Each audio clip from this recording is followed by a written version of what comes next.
Today we're doing the 100 hand challenge. I'm looking to get Rosie back for the last challenge. Do I get to pick who gets it too? I like to be Harry Potter. I'll do the pirate, I don't care.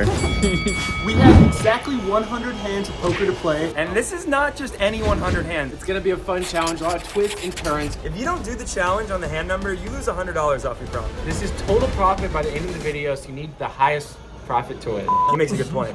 Yeah. Sometimes my genius, it generates gravity. Starting it off with the stand-up game, where all three gonna have to stand up. Last person to win a hand loses $50 from their final total winnings. The winner of this 100 hand challenge wins $100 each from Jack, Rosie. That's how it's gonna be today, because I'm winning. It doesn't sound right, but we'll see what happens. Let's go. Abracadabra.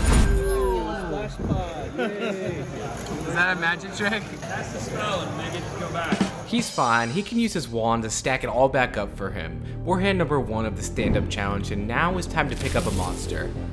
Nope, 6-3 offsuits. All right, 9 of hearts. It's actually beautiful. Hand number 2, I open to 15, and the button and big blind make the call. 3 ways to a flop, which comes queen, jack, 4, 2 diamonds, and a heart. With check here, sometimes bad, but we have an extra $50 on the line, so we're betting. We go 15, and the button is the only caller. 1 down, 1 to go. Turn is the queen of hearts. With the flush draw, we continue for $45 now. Come on, bro. I know you don't know about this challenge, but just give this one to me. Nope. He raises all the way up to $230, and we can't chase out of position here. The board's paired. It's time to fold. Hand number 5. I open 8-9 offsuit in the hijack. The small blind makes the call, and let me tell you, he's an absolute maniac. He's been playing for 26 hours straight at this point. I don't think he can see the flop. He's going to be in some big hands against Rosie and Jack, and the big blind calls as well. So we're 3 ways to a flop, which comes 9, 7, 2 rainbow. Great board, but the Madman leads for $55 over the size of the pot. I'm thinking, what the hell is this? I'm actually considering raising right now because winning this pot and winning the stand-up game is so big for us, and we don't want to see any more cards, but I just make the call, and we're heads up to the turn, which is the king of hearts. Now he bets $110, and to continue betting like this, he's repping a pretty narrow range. I'm gonna call, and we're gonna see another card. That card is the 7 of clubs. Now, he bets $310. There's $100 on the line for the challenge, $50 for the stand-up bounty, so this is a massive decision for us early on. Honestly, the 7 was a pretty great card overall. All the straight draws miss, and it's very unlikely he has pocket 7s now. This 9-8 offsuit might get me in trouble, but I'm gonna make the call. And he shows 10 and a 7 for river trips, and we lose a massive one. Told you he was a maniac. There once was a ship that put to sea, and the name of that ship was the Billy O.T. I want to get a head start and win this invisible stand-up game, which is why a hand like 9-6 of diamonds is included in the vlog. We're playing 2-5-10, we face 1 limp, and we want all the smoke. We raise it up in the small blind to $50. The big blind's got a hand he wants to play, and so does the limper, I guess, because we go 3 ways to a fantastic board for us. Who am I kidding? It's Jack 5 deuce with 2 clubs, but I'm gonna pretend like this is a good board for me. I bet $70 kind of as a one and done bluff to try to steal this pot, and it works. Both of them fold. We win $100 and avoid paying the $50 stand-up bounty. Let's go. We look down at pocket 9s in middle position on hand number 7. Early position opens to $55 in 2-5. Welcome to Texas. We call and the button calls. We're off to a flop of 9-3-7 all spades. Wow. Early position checks, and we bet 75, and both of them call. So we're off to a turn with around 400 at stake, and it is an offsuit 3. Magical. It checks to me again, and now, not only do we not need to be worried about the flush, we can actually bet an amount that entices our opponents to chase a flush if they're holding a high single spade. So I bet 175, a little under half pot, and it goes call again. So we've got an over $900 pot brewing on what is only hand number 7. It's gonna be a fun day. The river is the 4 of hearts, changing nothing, and we see poetry in motion. The early position player leads into us for $330. Magical. We started the hand with $1,500, and we've got some options here.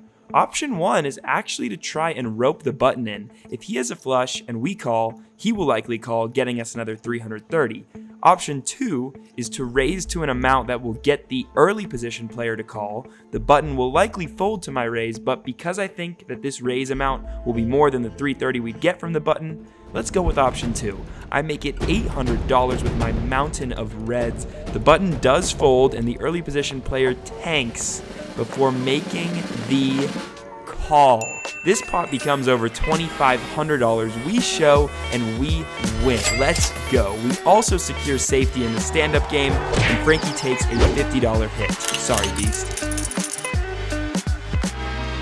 Just 4 hands later, we see ace-jack offsuit in the small blind. There's 3 limps. We bump it up to 40. Only the big blind calls. And we head off to a flop of king 10 deuce 2 diamonds. We flop a gutter and an over. So heads up, we go for the c-bet. We make it $35. The big blind makes the call, however, and we head off to a turn, which is the drop dead gorgeous queen of spades. Yes, we bink the nuts. And let's keep building this pot now. I bet $125. He makes the call again. Can the river keep it clean with over 400 in the middle? We see the 8 of clubs. Yes, amazing. And now, let's just bet for value. We make it $250, and he makes the call. We show, we scoop another big one, and again, just 11 hands into the challenge. In hand number 16, we pick up king queen on the button. An aggro player in middle position raises to $20. The hijack and the cutoff both call. I just can't resist. I squeeze to 115. The blinds fold, but middle position must smell something fishy and know I'm doing this lighter than usual because he puts in that old re-raise to $415. The remaining players quickly shy away and it's on to me. Nothing is worse than when the jig is up, and unfortunately the jig is up here. I return my cards back to the dealer, and that leads me quickly into hand number 25. If you remember the rules, we've got to raise $25, so when I peel the 6 of diamonds in the early position, it doesn't really matter what the next card is. $25 is going in the middle. There's one caller to $25, and the same guy from last hand who put in that 4-bet against me, he makes it 105 in the hijack. I did my deed, I'm done with the hand, and I relinquish my cards once again. What we call a sore loser. We ended up moving tables to get away from sitting with both the boys, and we're on to hand number 25 actually, which is the mandatory bet 25. And thankfully we're on the button. There's 2 limps, a raise to 20 from the cutoff, and I consider 3-betting because this hand is terrible multi-way and there's no rule against it, but I second guess myself and just call, as do both the limpers. Flop comes 8-7-4 and the limper just rips it for $100.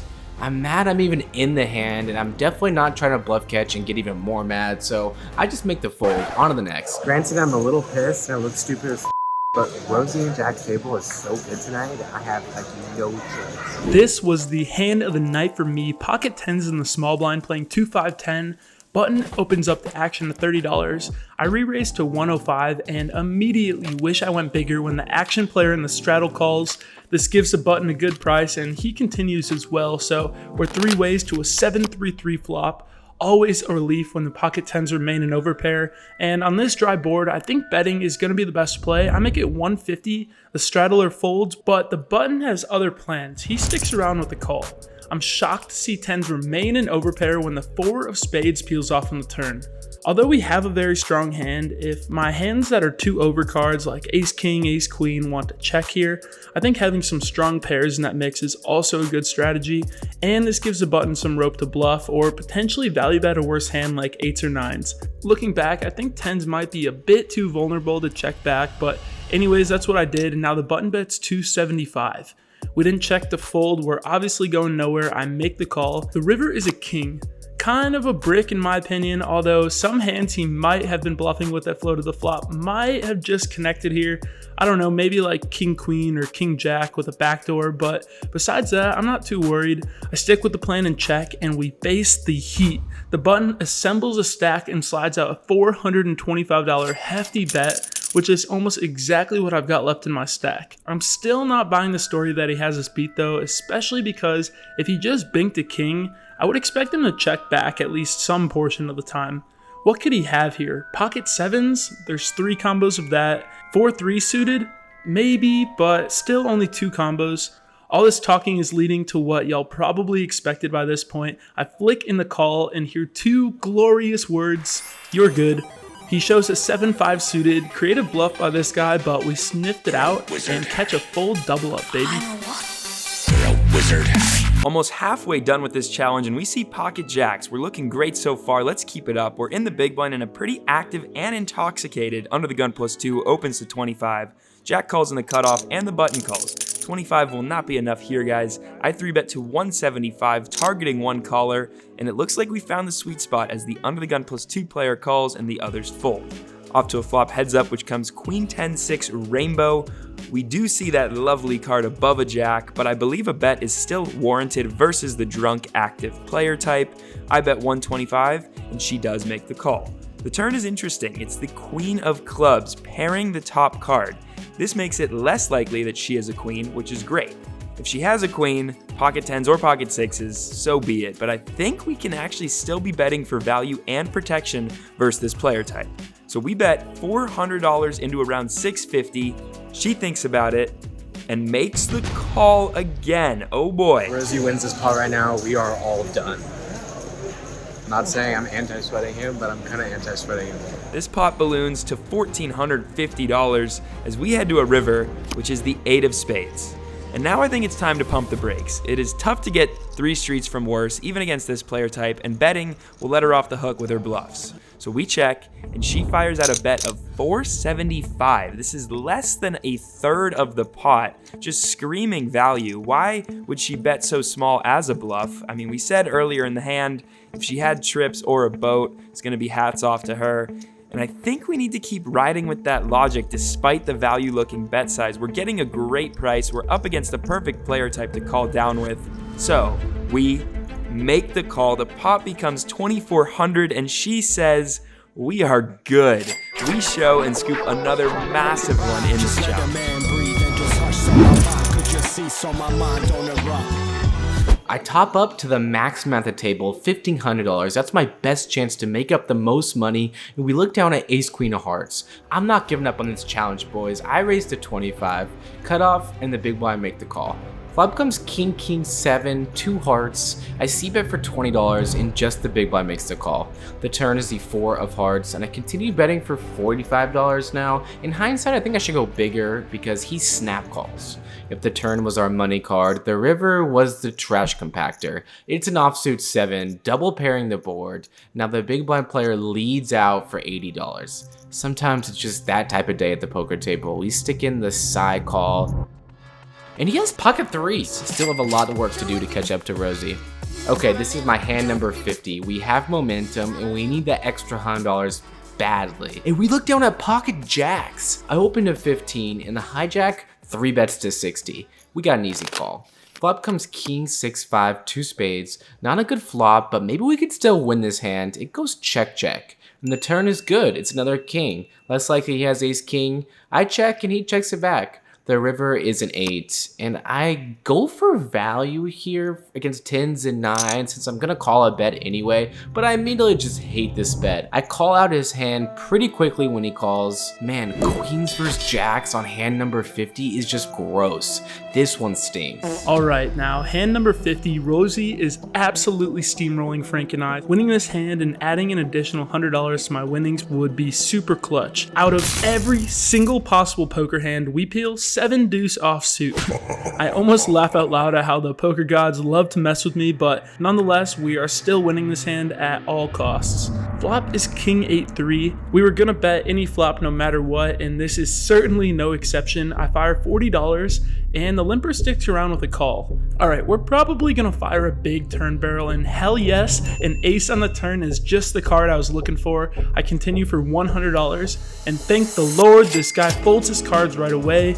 We show we're playing the 7 deuce game solo, win this potski, and can add $100 to our total.